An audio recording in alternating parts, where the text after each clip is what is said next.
Hi, I'm Randy Webster, and I'm a teacher here at the co-op. I teach dialectic level history and literature. I'm also a student at the University of North Texas, where I'm in the Department of Learning Technologies. And I am completing my degree in Applied Technology and Performance Improvement, where I take classes in project management and training. So, the other thing that I do in my spare time, when I'm not doing all those things in addition to homeschooling my children, is that I am a productivity coach. And what that means is I help clients set goals, both short and long term, and then I help them determine the steps they need to take to achieve those goals. And so, ultimately, what I do is I give them the tools they need to be able to self-coach themselves. And I even help people who actually don't even know where to begin. So the first thing I want to do is take a quick survey. Michelle, would you come and do that? Do the recording for that. Thank you so much. 6, 8, 10, 12, 14, 16, 18, 20, 22, 24. So, yeah. Okay, so how many of you feel like you have enough free time that you get to do everything you want to do in a week, and you don't ever complain about not having enough time to do it? Anybody? And it's okay if you do. I want to meet with you afterwards so I can figure out how to do that as well. So, none. How many of you feel like you have 16 to 21 hours? So that's roughly going to be maybe 2.5 to 3 hours a day, every day of free time. Okay? One person? All right. And how many of you feel like you have between 10 and 15 hours of free time a week? It's roughly 1.5 to 2 hours a day. Okay. 16, looks like. How many of you feel like you have 5 to 9 hours a week? So you're looking at about 1 hour a day of free time. That's all you get to do what you want to do. Okay, 3. And how many of you feel like you have 4 hours or less of free time a week? All right, 0. Okay, so what I'm going to be able to do is give you 3 strategies to be able to do those things. But next we're going to do an icebreaker, where we're going to talk about what you like to do during your free time. Kate, can I get your assistance as well, please? There you go. Sorry. Shocking personality. Question? No. Statement. Yes. 4 people didn't vote. Oh, thank you. So who didn't vote for me? Michaela, probably. No, Michaela voted. Didn't you vote? I thought I counted her. She was in the 10 to 15 hour range. So that's okay. It's not going to be perfect, just like every other call. Okay, so tell me some of the things you enjoy doing during your free time. Bailey. Reading. Reading. Okay, you start. And Megan? Drawing. Faith? Riding horses. Riding horses. Okay. Oh, in the back? Pinterest. I'm sure a few of you could have that one. Michaela? Basketball. Basketball. I'm sorry, I didn't know your name. Instagram. I'm sorry? What do you enjoy doing? Instagram. Oh, Instagram. Oh, yes, there's a good one. Anybody else have free time activities? Texting and just talking to people. Texting. Anyone else in the back? Hanging out with siblings. I like that one. I'm sorry, the shadows have got you. I can't hardly see you. Me? Yes. Archery and writing. Archery and then riding.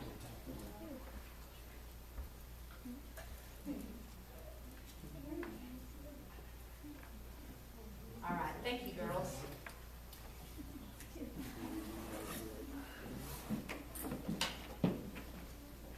Okay, so the strategies I'm going to give you today will hopefully be strategies that will enable you to do all the things you said you enjoy doing. So the 3 strategies we're going to talk about today is something called a brain dump, something called planning, that's self-explanatory, and timers. Okay, so let's talk about a brain dump. What is that? It is exactly what it sounds like. You're taking the information out of your brains and you're putting it someplace else so that you don't have to store it. We live in a time where we are on information overload. And what that means is that it's coming at us from all directions.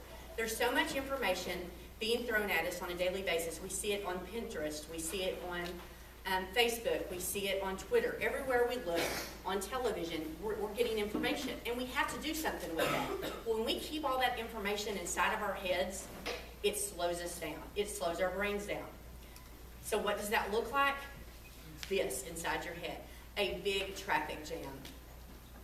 And so, since our brains are on overload and it's slowing us down, we have to do something about that. We have to get it out of our brains and onto paper. And what does that look like? Anything. Anything that takes the information from here and transfers it out of your head. And if you prefer to use electronics, that's actually okay as well. There are actually apps that can help you brain dump. You can set reminders on it. A lot of people keep notebooks beside their bed so that if they think of things before they're going to sleep, they can actually write it down and then they stop thinking about it. So the second strategy we have is planning. So what's the point of planning? Well, we have to plan our days because they simply will not plan themselves. It doesn't have to be complicated. It just has to be consistent. So what can planning look like? It can be something fancy, like a planner that you buy online. It can be a fancy journal. It can be something like a paper journal. It can be a 50-cent spiral notebook from Walmart, or it can be any other kind of binder you have.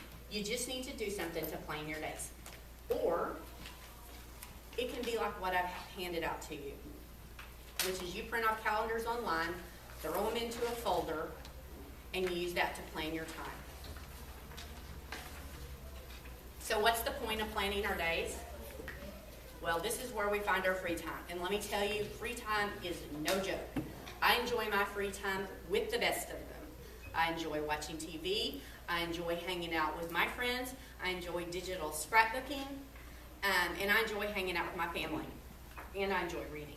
So in order for me to be able to do that and everything else I've already told you that I do, I have to be wise with my time. I also take my productivity very seriously. When I do something, I tend to not just half-heartedly do it. At the University of North Texas, I'm in an honor society, which is the top 10% of the entire university. There are 36,000 students at the University of North Texas. So I take my academics very seriously.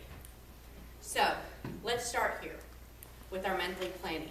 Monthly planning gives us the big picture of what our time looks like. So what you would do is you would write in all your set appointments. If you know you go to church every Wednesday night on your monthly calendar, you need to account for that. If you work and you've got a pretty consistent schedule, or when you get your schedule, it needs to go on your monthly calendar. Excuse me. The next thing you're going to put in is, your special appointments. If you know you have special engagements, doctor's appointments, birthday parties, weddings, whatever things you've got going on that month, you would write those into your monthly appointments as well. Remember, time lost cannot be regained. So, what does this end up doing? Well, now you have a better picture of what your month looks like. So then you can kind of figure out, where do I have room to put my free time activities? So, there are 7 days in a week, and Sunday is not one of them. So you have to be wise with your time. So the next stage of planning is actually to transfer your monthly activities to the appropriate week in your calendar. And I usually do this like the Saturday or Sunday before the week starts. And I write in any of those special things that are on my monthly planner, and then I block out time for work. I block out time for school. So, after you transfer everything over, don't forget your school time, because right now it's kind of the most important thing you've got going on. So you do want to graduate. And after you do that, then that's where you're going to see your free time. Okay?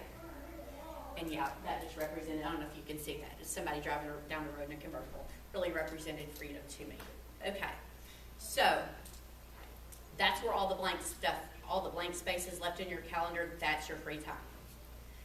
Aside from parental obligations, of course. Okay, so far we've talked about brain dumping and getting things out of your mind and onto paper, and we talk about planning. The third thing we're going to talk about is the use of a timer. A timer can be your best friend, and I really like using a timer. The thing is we're overwhelmed. See that stack of books? I'm sure y'all all feel like that. Co-op has been a huge stressor, and I get it. It's been a stressor at my house as well. Not only for the students, but for the parents, just because it's something new. So we have to know where to start, because you've got this big pile of schoolwork, and you're not quite sure where do I begin, because I don't feel like I can get it done anyway, so why do I even bother to start? Well, if you set a timer, you know exactly where to start. And what I like to do is I like to work within an hour. So I'll set a timer for 50 minutes, and I'll just work on something for 50 minutes. That 50-minute mark is up, I get off my seat, and I get up and I go do something. But here's the thing to be aware of. It doesn't matter what timer you have if you have weapons of mass distraction in your life. So what does that look like? Pinterest, Instagram, Facebook, Twitter, television, video games, browsing on the internet, texting to your friends. There are a lot of distractions. And I have them as well.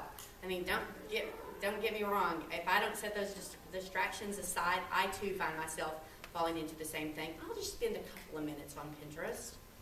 An hour later, I'm like, I've really got to get back to school. So, I mean, they're there for everyone.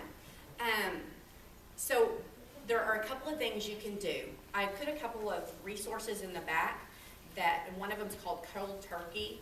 I know that's for the Windows app. And you can add it to your computer, and it only lets you on the website you need to be on for school. But that takes self-discipline, and if all you're going to do is override the app that locks you into the web page that you need to be on, it's kind of pointless. So you really have to need and desire to have that self-control. So then you set your timer, and then you can get to work.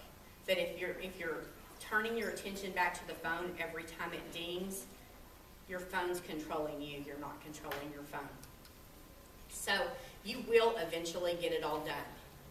While it is a race to get to free time, you need to take your time and do quality work as you get there. So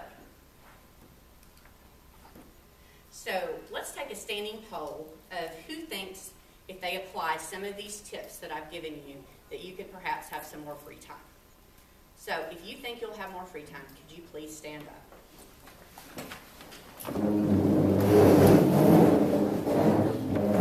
Awesome. Wonderful. So let's review. Again, y'all can have a seat. Thank you.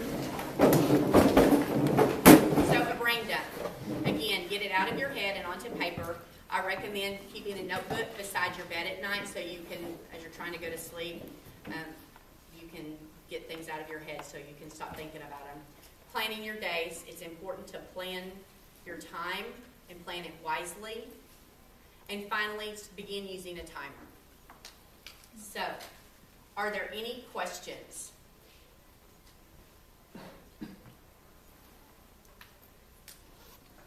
Okay, so last thing I've got for you is I'd like to implement a challenge. I'd like for you to begin using these strategies for the next 21 days and see if your free time increases. And then I want y'all to find me at Co-op and let me know how that goes. So, in the back of your handout, you'll find some additional productivity resources. I put clips from articles in there, and then I've given and provided you the source to go see the full article. I've also added some apps in the back for y'all to consider to increase your productivity. Apps like Evernote, which is hands down my favorite app. I do pretty much everything from Evernote. And then I put an app called Trello. It's like sticky notes, except it's on your computer or on your phone. And you can organize the sticky notes. And then I put some resources for planners. Erin Condren, that's one of the planners I have. A couple of books, Getting Things Done. And I know that's one y'all are going to be reading in the next unit, I believe, for this particular class. And then there's one called Swallow the Big Frog First. And basically what that means is your hardest task, get it done and get it out of the way. And then the other source, and I know that y'all have already talked about that in this habits class, is the Eisenhower method, and that's the 4 blocks, the urgent and critical, or the urgent and important, urgent and unimportant, that 4-block method. I put some more information about that, including a resource on where you can find it. So I want to thank y'all so much for your time and attention, and I really do appreciate it, and y'all have a nice day.